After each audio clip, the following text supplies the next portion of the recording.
Welcome back, everybody. Welcome back to Turn Order Warped, Episode 2. Into the third hour now. Ooh. Exciting times. Yes, so you all have gathered into the meeting area of the ship. The captain is there along with H.A.W.K, Gordo, and Jingwan Fei. Lunk's got some stew on the go. You're not sure where she found the ingredients. Stew on the go. Ah. Hopefully she didn't get it from the bathroom. All right. That's bad food hygiene. I'm in the back. Did you actually make this atmospheric dampening coupling yourself from scratch? Of course I did. Or did you manage to triangulate the fusion by hand? It's easy. All you have to do is concentrate very hard, and it just comes to you, like that. Well, yes, but how did you actually get it? Did you have to use the linear data domain to get it down? It is simple. Here, let me show you. And he starts to, take the panel out. Cop out. Yeah. Are you guys still talking in Borian? Yeah. They're in the back. So you guys are meeting in the front. I was there too. Up until this point when he goes to remove the thing, I just have no idea what's going on. So I just literally at that point, I'm gonna walk away. Yeah, they're just over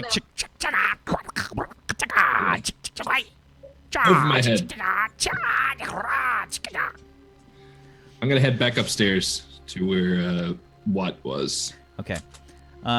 Yeah. So the captain has sat down at the meeting table. So you're just ignoring the meeting, and so is Arthur. Glix. Lunk's heading to the meeting. Okay. I totally forgot. Yeah, there was a meeting, wasn't there? I totally forgot. Yeah, I want to go to the meeting. Okay. Am I late? No, you're not, Sugar. Sit down. Okay. Thank you. Just don't spill that, okay? Don't spill what? The stew that you're holding. No. The stew's in the kitchen. The stew's bubbling away. Oh, okay. Yeah, no, the stew's going to take 2 hours or something. This is a space kitchen. Yeah. The stew is not going to take 2 hours. Proper stew. Going to take 2 hours if I make it take 2 hours. No, okay. If you put the boot in the pan, it's going to take a while to break down. Hey, it's probably got decent ingredients. All right, okay. In that case, if it's a space kitchen, then I'm going to come in with a bowl of stew and be like, "Who wants some stew?" What's in the stew, Lunk? I do. Vegetables and meat and stock and some spices and herbs and a bit of salt and pepper and potatoes. I like potatoes. And also some. I'll have some, please. There was some H.A.W.K root as well.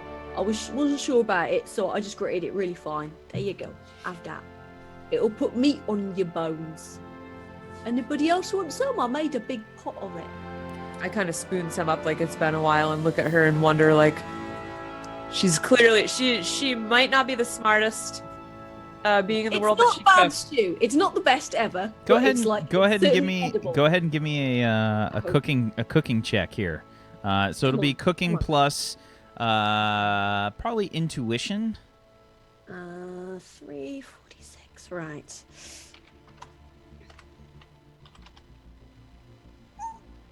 Yeah, it's not bad. It's not bad. You probably expected it to be worse, but it's not bad. I walk in and I've got extra grease on my face and I'm cleaning my hand with this a rag that is basically grease. Pokey, do you want some stew? No, thank you. Okay. I've had plenty of sustenance back there. Do you know they got a residence cascade? Do they really? What? This thing can bloody move, I'll tell you that now. They said they could do a parsec in one day. It's a spaceship. Oh, he can probably get it up, down. Up, Really? up, down. That's a technical term. Ah, What? Oh, well, I'm going to have some stew. Right. Well, why don't y'all sit down? Let's go over things here. So look, our employer, I'm not going to say their name, but Why? because they wish to remain anonymous. Okay. Do you know what anonymous means? No. Okay.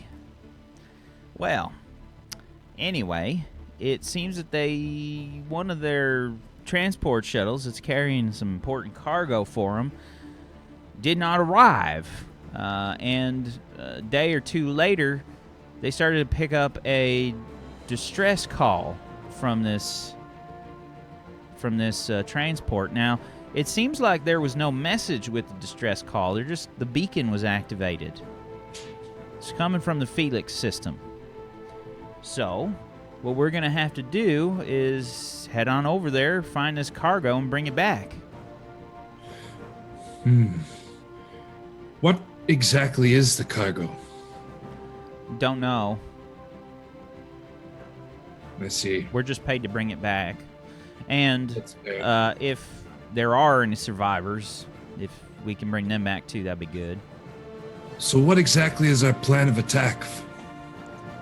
We're Well, just gonna Are we attacking somebody? Can I punch somebody? Is that what you need me to do? Well, here's the thing. Have any of you been to the Felix system before? So if you guys have, this is probably going to be, oh God, let me check. Would astronomy or navigation fall under it? Yeah, I'll do astronomy or navigation, either one of those, and it would be a logic-based check. Okay. Can we do a logic check without the skill? Yes, you can. Okay. So I think I have astronomy and I have a good deal of logic, but I'm not quite sure what to roll. So you're adding your logic dice pool plus your whichever one of the other pools added on to that. Oh wow. Okay, 5d6. Yeah. I So- got 10. So Glix is so good at logic that she can basically roll max dice for like anything like logic based. That's so sick. Yeah. We So- both, I guess a couple of us know though. Yeah. Felix and Glix, you've definitely either been through the Felix system before or heard about it. It's a kind of a worthless kind of system. Like there's no habitable planets there,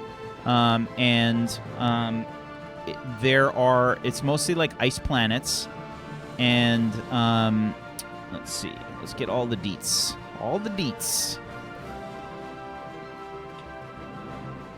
Okay, so it's a binary star system. So that means there's two stars. There's a red subgiant and a white dwarf that circle around each other. Probably in like 100 years or so, maybe less. Those the white dwarf star will collide with the red subgiant, as the subgiant is just going to pull it into its gravity and just bam, add its mass to itself. And in the meantime, the planets are actually in really eccentric orbits. The orbits basically get thrown off every time the planets come back around to get close to the sun. So, like, every time they circle the binary star, like, when they get close, they get a little more misaligned from their orbit. Okay, so this is super erratic. It's gonna go boom any day. So Well, no, probably in about 100 years or so. The orbits... Spin turns, that's any day. Yeah, right. In the galactic scheme of things, yeah. But as soon as those suns do collide and get absorbed, the orbits might start to get a little bit more stable. But in the meantime, Or they'll get annihilated by the explosion. Anyway, sorry. yeah, or get annihilated. Depends on how far away they are. So they're mainly ice planets, rock planets. There's several asteroid belts, or 2 asteroid belts there. Cal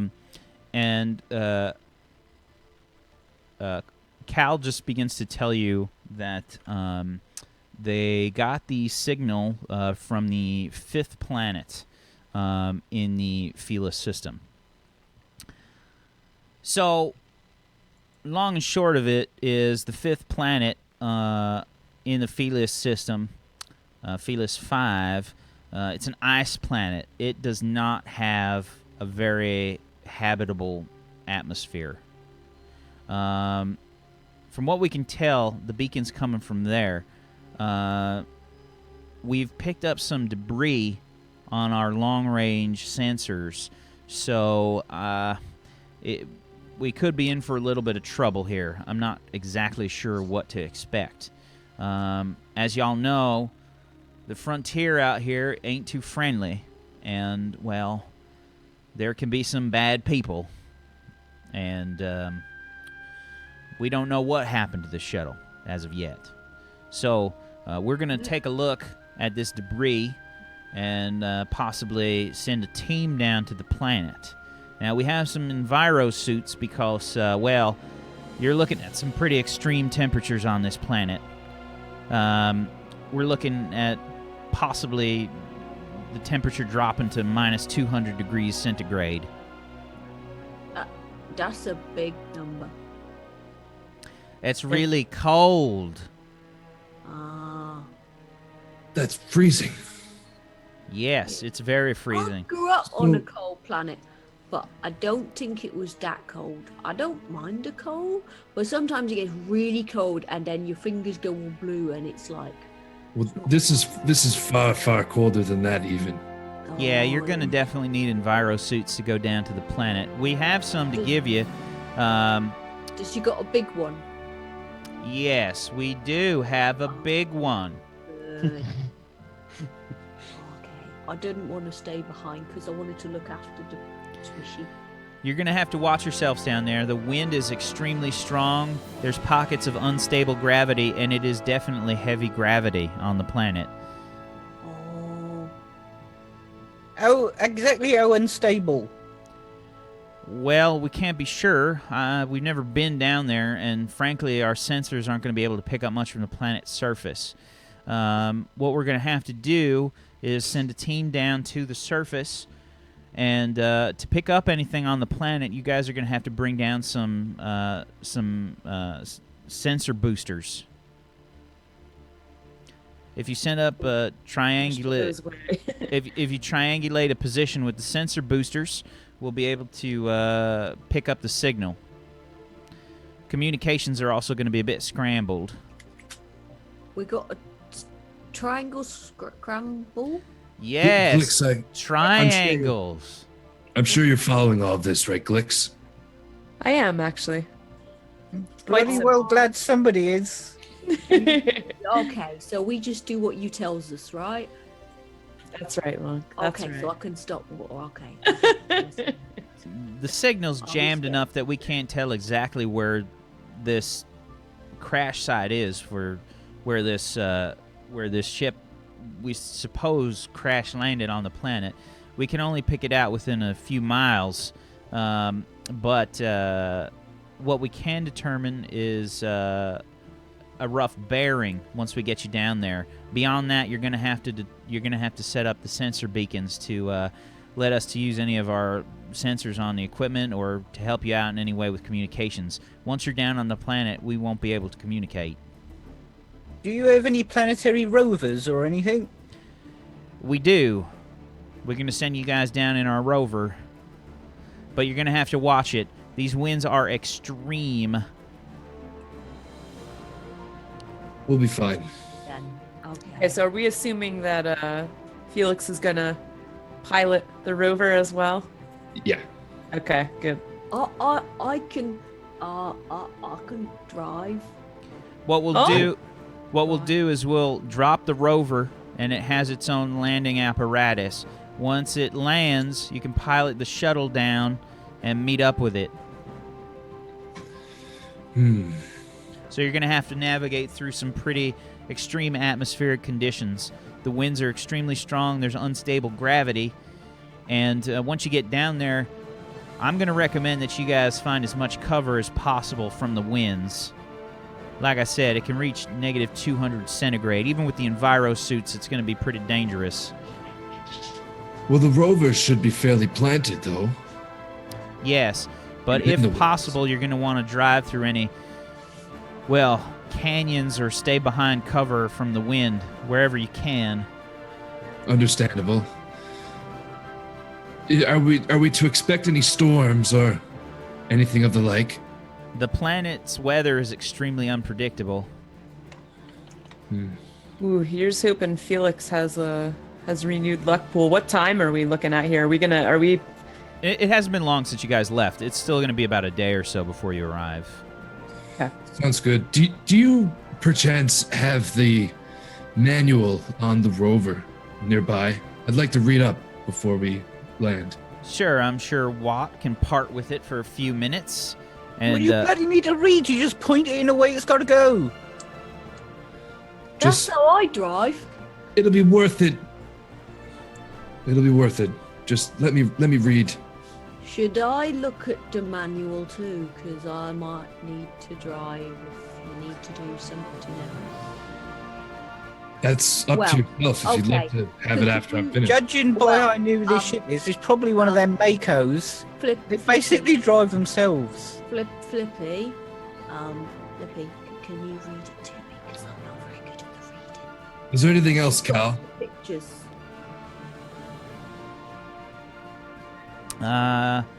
Well, just be careful, I guess. Who wants to go down to the planet? Are all of you going? Yes. I'm an essential part of the away team, as I will need to triangulate our position so that we can locate the signal. Would any of your crew be willing to aid us, Cal? Well, I'm sure H.A.W.K wouldn't mind going. Would you, H.A.W.K? No, hey! Oh, that'll be good.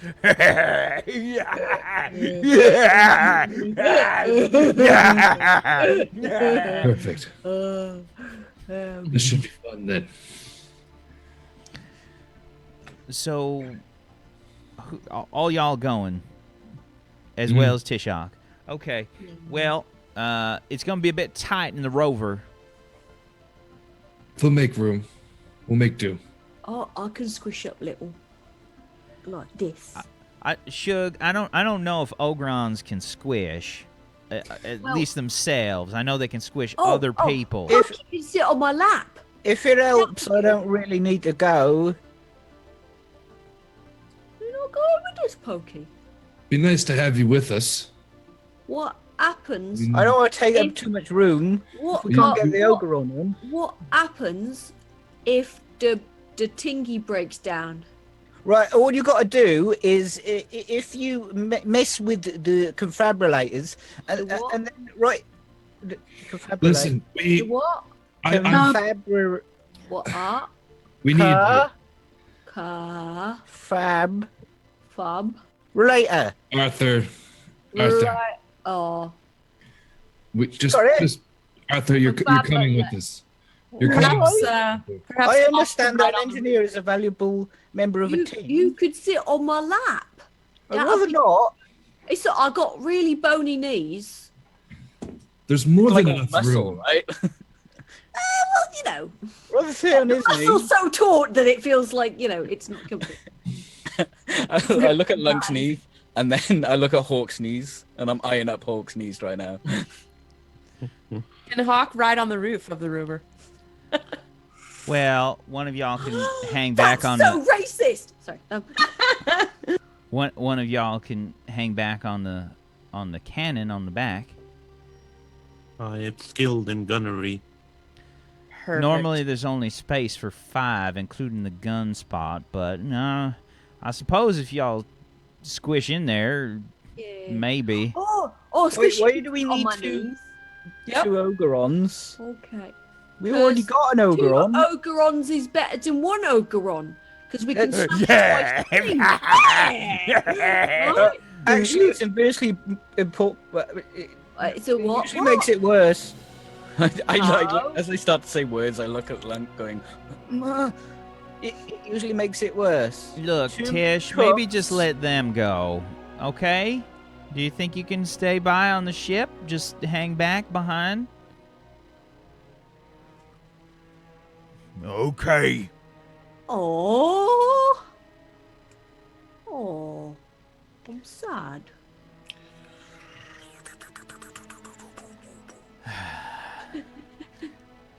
Look.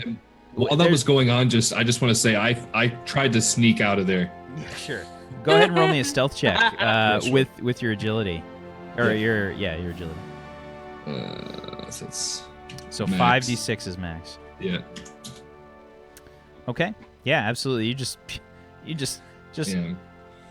just farted out of that room right there, just like a fart in the wind. Oof. Just whoosh, right out of there. And I assume you went to go find Watt? Yeah. Okay.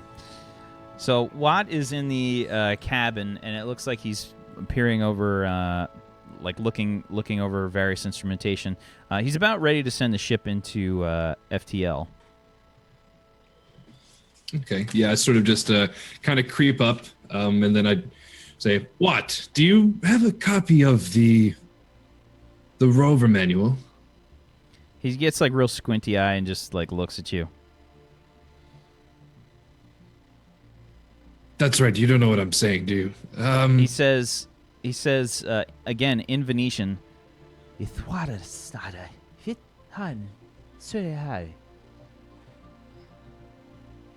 then I just sort of, I don't know. And I'm speaking in Felan now. And I don't know what you're saying. And then I just sort of, what about this? And then I just sort of like. What does hop back. Felan sound like? Just a bunch of hisses and meows. Yeah. I think. Chat. Do you guys want to see Bobby do a Felan? I need to hear that. Language. My I dog, think. my Rex just literally is like, "What sounds are you making? Like, what are you doing? You're not a cat." No, don't turn into a cat. I love you. Like, what are you doing? No fair. You can't bring the dog in to save you. I listen. He just appeared. I can't help it. Excuse me. But yeah, just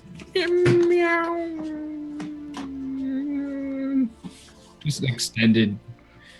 Okay. It sounds really weird to people who don't speak it. Absolutely. And then I just sort of like, I scratch my head and I just hop back and I just sort of take my two paws and just kind of go like this. And then I just sort of like pretend I'm flipping through a book. Yeah, he just shakes his head and he like opens up like a compartment like underneath the panels, and just kind of takes the rover manual out and hands it to you. I nod to him, grab it, and I do a flip.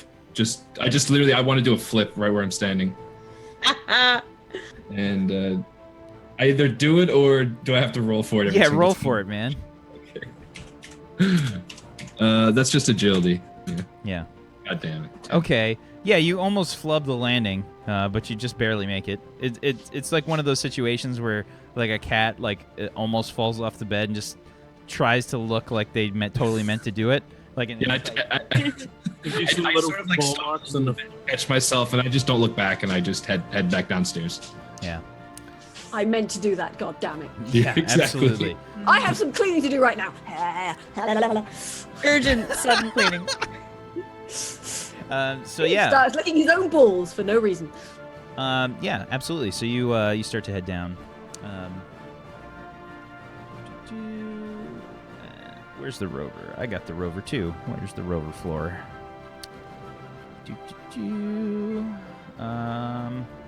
Okay, so yeah, you start heading down the stairs to the rover area. I'd also like to approach the rover if the meeting's over. Ooh, I like that. Yo, look at that though. People are going to be hanging on the side of that. It's like a dune buggy, basically. Little blue doom buggy. I'm actually, I didn't know that was there, but I'm going to go, I guess if everybody's heading there, I'm just going to go in there and kind of like curl up in the corner and just sit down with the manual and just start flipping through it. Sure. So yeah, there's basically space, like really tight space for 4 people in the main section, and then like one person in the back section with the with like a cannon. It's kind of like an all-terrain rover. Oops. Let's bring that there. And let's see here. Okay. Oops. Okay. Alrighty. Yeah, so what are you guys doing? Checking out the rover. I'm going to go and inspect the cannon on the back of it. Okay. Check its like state of readiness. Check its ammunition or whatever. Make sure that everything's moving smoothly and will continue to move smoothly under cold temperatures. It's important. Yeah. This is both of you can roll me a. It's probably going to be like, I would say more of an engineering check for this one if you have engineering. Okay. And it would be a logic based. I have engineering and gunnery. Does it help me at all? Can I use both? No. Okay. And this is a general rule in the game. You can't add 2 different skills. You have to pick one. Okay. Alrighty. Well, here's my roll to check out the cannon. Okay. 14. So yeah, it's a pulse gun that's on the back of this thing. It's not exactly like the best cannon ever. This thing is mainly meant like as sort of like a reconnaissance kind of vehicle. It's definitely doesn't have like a lot of power, but it'll definitely help you out like in a firefight if necessary. Cool. Appears to be in good functioning order. Oh yeah, it's new. Most of this stuff is new. Like the ship in general is a pretty newfangled piece of equipment. This is a. I won't make you roll a second time. This is a G4 Rover. Okay. It's a 4-wheeled ground vehicle, but it's sturdy, reliable, and affordable. And it's meant for off-road stuff. Originally built for racing and recreation, but it's been adapted to be used for reconnaissance by a lot of militias and military on tight budgets. It's a bit limited compared to like anti-grav vehicles, but it can handle a pretty wide variety of terrain. And it's the bad side here is that it is open to the environment, so you're definitely going to want to try and keep the temperatures up as high as you can. If we're at negative 200 in the wind, like some of the electronics could seize up. You're going to definitely want to keep this thing under decent cover whenever possible. Can I tell if this could deal with that kind of atmospheric? How do you mean deal with it? Well, I mean, is it up to the task of dealing with something quite so extreme? Roll me an engineering check with logic. Yeah, it's definitely not meant specifically for this environment, but it's the best option you guys have. I could realistically keep this running in that kind of extreme. Yeah, it depends. It depends on what happens, but yeah, you could. You're gonna, you might have to repair it if it gets, damaged or, If it was pushed to its limits, it could deal with it. If it's pushed to its limits, I mean, it would definitely be pushed to its limits in the most extreme temperatures and gravities in this environment. Oh, this will be fine. Arthur, Yeah. could you add additional insulation? Insulation. What We for should the be fine with the envirosuits. To the vehicle? What to make the vehicle a bit warmer? I don't think it's necessary. It may make it more susceptible to the wind. No, the engine will hold up just fine. It's got 4 of them. You can keep it running, right, Arthur? It'll practically run itself, mate. As long as I'm behind the wheel. Yeah, whatever you say. It's always the most difficult thing, isn't it? Pointing the front where you want to go. It is. Sure, tricky it is. I shake my head and I just get back to reading through the manual. I mean, I'm on Cats some. understand sarcasm. What's that? Do cats understand West Country sarcasm? No, I'm completely oblivious to what you just did. Yeah. So I just get back to my reading, and I'm in some like boring section about like harness support or like just like how the seatbelts are like connected, just like some boring part. Sure. Can I jury rig the heaters in this to keep everyone a little more comfortable? Sure. Why don't you talk about your jury rig exploit? Okay, so I can temporarily repair or jury rig an item. Oh, it's size medium. This is probably large, is it? It's But it's bigger. the heater. The heater I'm adjusting rather than the vehicle. So I'd probably make you roll on it just to see if you could, because So- it definitely is bigger than medium. If I spend 5 minutes or a number of minutes really equal to my logic check, I can get it running for that long. Or if I spend an hour, it will operate for a number of hours. Or if I spend a day, it'll operate for a number of days equal to my logic check. Sure. So yeah, you'll probably roll on it, and we'll see how things go. Okay, I'll just start taking apart the heater. Meanwhile, you guys can hear a voice start to come over the comms. It's Watt, and he says, "Ithwalis nahale hualintale ihala," which you would understand, Glix, as "Please get ready to enter FTL." What? You know, I've never really understood this Venetian rap music. All right, so I'm gonna go around to each member, Lunk first, and explain that we're about to jump into warp. I'm gonna put my stew in the fridge. Okay, sure. Sound plan. Sound plan. Meanwhile, Food hygiene, innit? you guys can. This weird sensation comes over your bodies in general. It sort of feels like you're being like. You can feel your body sort of compress for a second. Like it feels like you're going really fast in an elevator. Like the G-force like starts to hit you before the inertial dampeners kick in. Like it's like, and then the inertial dampeners kick in, and you can hear like this like, and this sort of like easing of the force that was pushed on you sort of resides, and your bodies slowly start to feel like they're moving again like normal. I look disappointed and I say, smooth.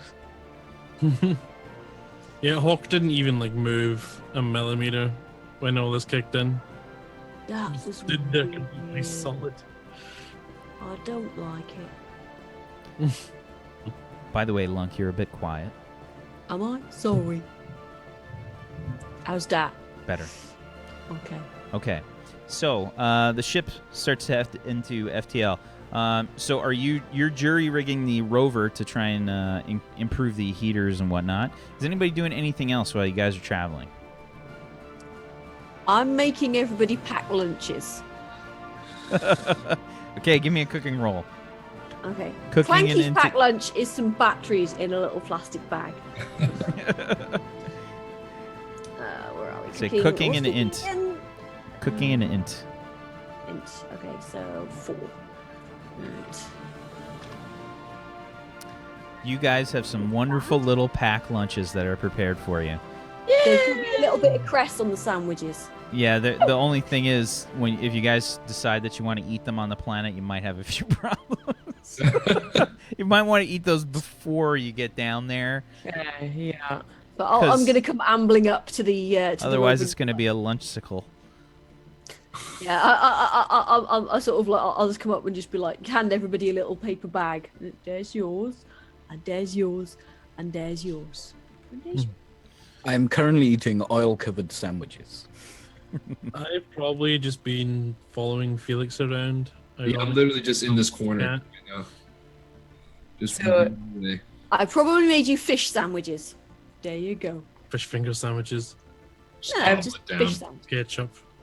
I've gone through my little medical pouches here, and I'm just kind of double checking that I have all the supplies that could possibly be needed. And then I think if the ship will accommodate, looks like maybe I could take a shower and possibly a nap. Oh yeah, absolutely. They definitely have that on the ship. All right, so you guys do your various tasks, and one day will pass. Okay, so Back. Arthur. Okay, so the modifications that you've made to the rover would last about 12 days. Oh no, I probably wouldn't have spent the entire journey on it, like a couple of hours. Oh, so 12 hours then? Go for the hours, yeah. Okay, so we'll figure 12 hours. All right. 1 day has passed, so we're moving on to Stardate, Galactic Standard Time 706-3-21. And it is the year 2823 AD. All right. So, you guys come out of FTL in the Felix system. Let's bring you on over here. Oh damn! Look at this. Oh shit! This is sick. There's Okay. nothing about this show that is not space porn. All right. So yes, you guys enter the Felix system on the outer edge. We'll say right about here or so. Yes. So coming in, you guys can see that the binary stars right in the center there, that bright spot,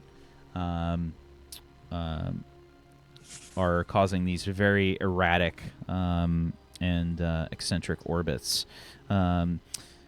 If you guys sort of like take a look at any of the viewports or whatever, they're probably displaying the system ahead of you and like giving you just like sensor readouts of the various planets. So as you enter the Felix system, you can hear the captain pop on over the comms. To all crew members and guests, we have arrived in the Felix system. Please get yourselves ready for departure. In approximately 1 hour, we will be arriving at the debris of where we believe the ship was, well, destroyed or something happened to it. This is where we've been picking up the signal from the debris. We're going to head on over to that. We'll be there in about an hour or so. Please get anything together that you need to. Please, all crew members, report to your stations. We will be arriving in 1 hour. And that's a good place for us to take our next break. Break time. The last break of the session today. About to go down. Away team is about to exist. All right. Yeah.